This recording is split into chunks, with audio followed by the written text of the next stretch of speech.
Hello and welcome. Today we're going to be talking about nth roots and real exponents.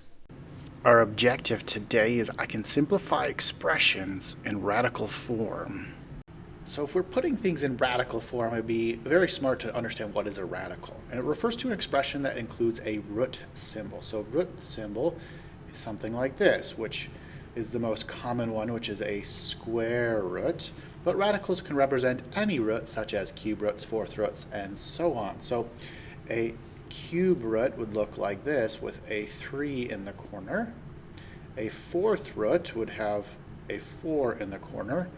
And if you want to think about it, a square root, if we go back up here, actually has a 2 in the corner, but that is invisible. So this is going to be invisible. And that's kind of one of those invisible numbers that we usually have. So let's talk about radicals, but as a different vocab term. So which we call them nth roots. Nth root of a number x is the value r, such that when r is raised to the power of n is equal to x. So what does that mean?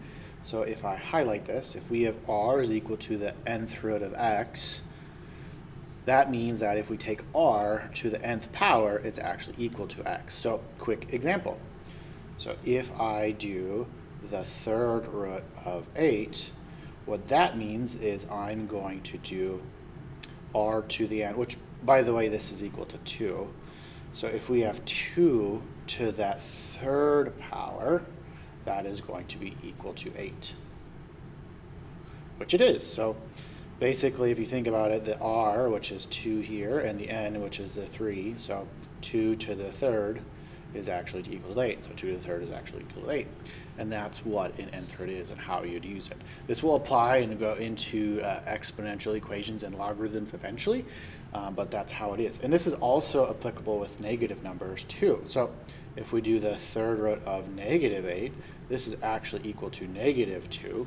Because if I take a negative 2 to the third, remember this would have to be in parentheses because I'm going to multiply negative 2 times itself 3 times.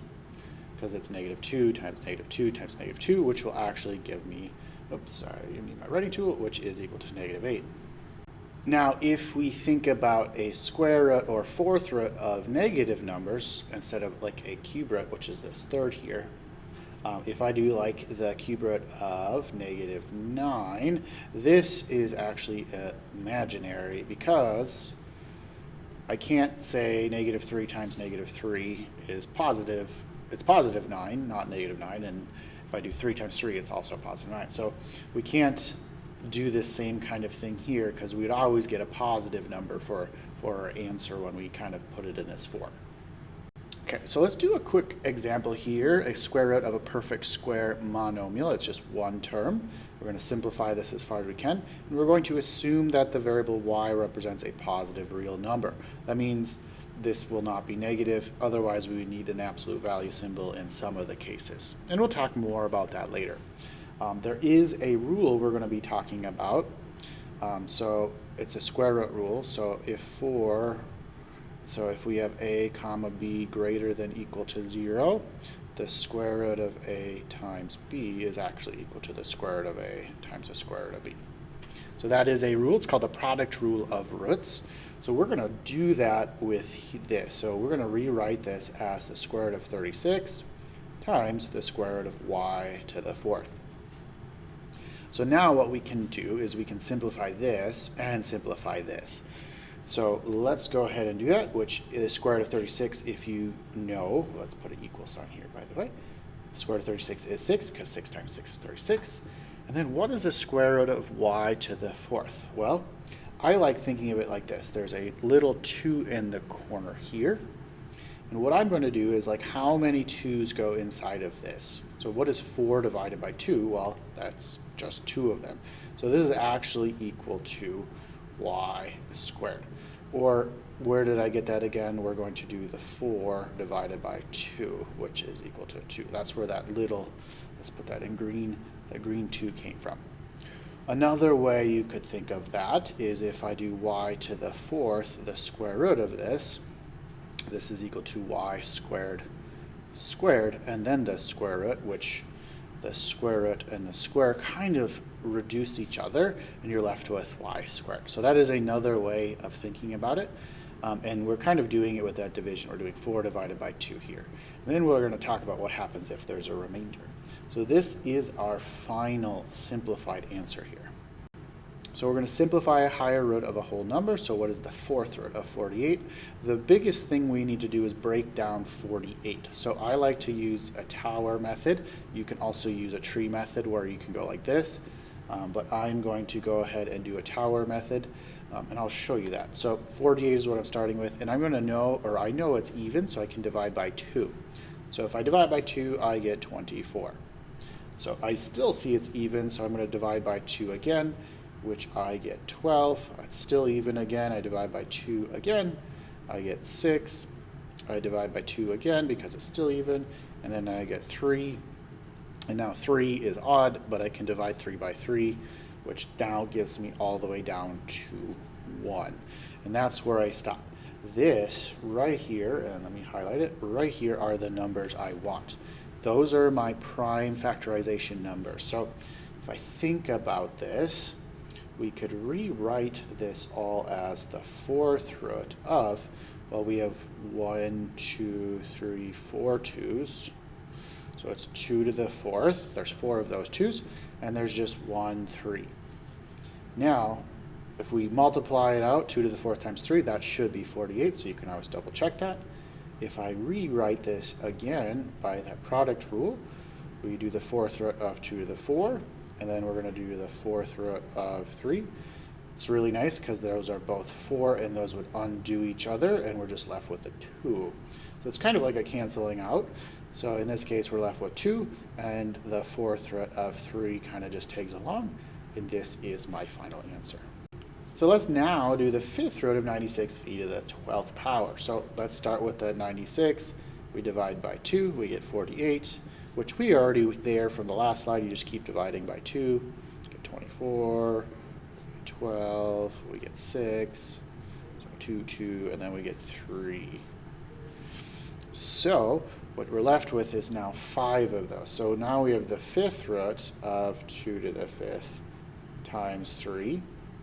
And then we have times v to the 12th. Now v to the 12th, we want to look for something that's closest to 12 that's a divisor of 5, because we're going to divide that. Because if we do 12 divided by 5, like we did on that first example, we get a remainder. So we're going to think about this as times v to the 10th, because 10 divided by 5 is nice. But we still have 12 of those v's, so we're going to take it apart and write it as v to the second here. So we're just splitting it apart, so I can divide that 10 by that 5, and this will just be my remainder left over.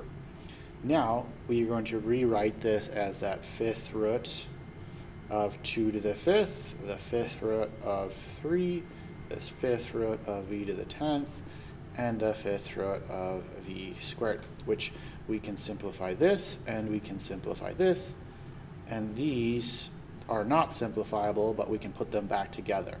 So if I do simplify those, we're going to get 2 for that first part. So the 5's kind of undo each other again. We're left with a 2. Again, if we take this 10 and this 5, we divide them, we get v to the second. And then we're left with just that fifth root of 3v squared. We can kind of combine these back together. So put that and that back together using that product rule, but in reverse. So we're just putting those back together underneath 1/5 root here. And this would be my final answer here. So let's do another example just to work through it. So let's start with 162. We're going to divide that by 2. We get 81. That's not divisible by 2, but it's divisible by 3, which then we get 27. Divide by 3, we get 9. Divide by 3, we get 3. And divide by 3 again. Give it some space here. We get 1 finally. So if we think about this, this is the fourth root of 2 times 3 to the 4th, and the fourth root of, let's say, w to the 7th. Again, we can split this apart. Well, what's the closest number that's a multiple of 4? That's to 7. So like you go 4, 8, 12, 16. Well, 4 is the closest one to 7 without going over it. So what does that mean? Well, we're going to split this apart into the fourth root of 2, the 4th root of 3 to the 4th, the 4th root of w to the 4th, and the 4th root of w to the 3rd. Again, the 4 and the 3 have to kind of add to 7. We can split it apart that way. Exponents add with the same basis. And we just simplify that. So we can rewrite that as 3. We can rewrite that as w, because the 4's cancel essentially.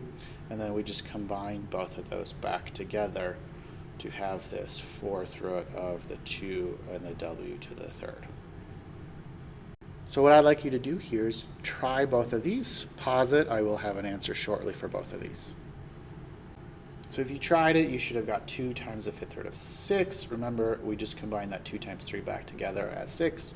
And this should be 4v squared times the 3rd root of 2v to the 2nd. And that's all underneath that 3rd root there. We're going to do one last thing here. It's going to convert back and forth from radical to exponential form and exponential form to radical form. So in this case, we're going to start with a radical, which, remember, there is an invisible 2 here. And what that means, we're going to rewrite this as, if we think about it, as the square root of 14 to the 1st power. And what that is essentially we're going to take 14 to the power of 1 all over whatever's the radical. The radical part in the corner is always the denominator, and the inside exponent, which is 14 to the 1st power, is the numerator. So this is 14 to the 1/2 power. It's the same thing as the square root of 14. Try it on a calculator, and it works.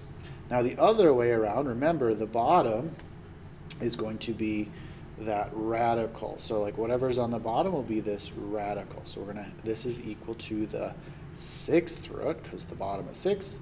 And then whatever is here is inside. And then whatever's on the numerator is the power here. So this is the 6th root of 5 to the 5th. And you could leave it like that, I believe, or you could do 5 to the 5th on your calculator and get an answer of 5 times 5 times 5 times 5, whatever that number is, and have the 6th root of that whole number.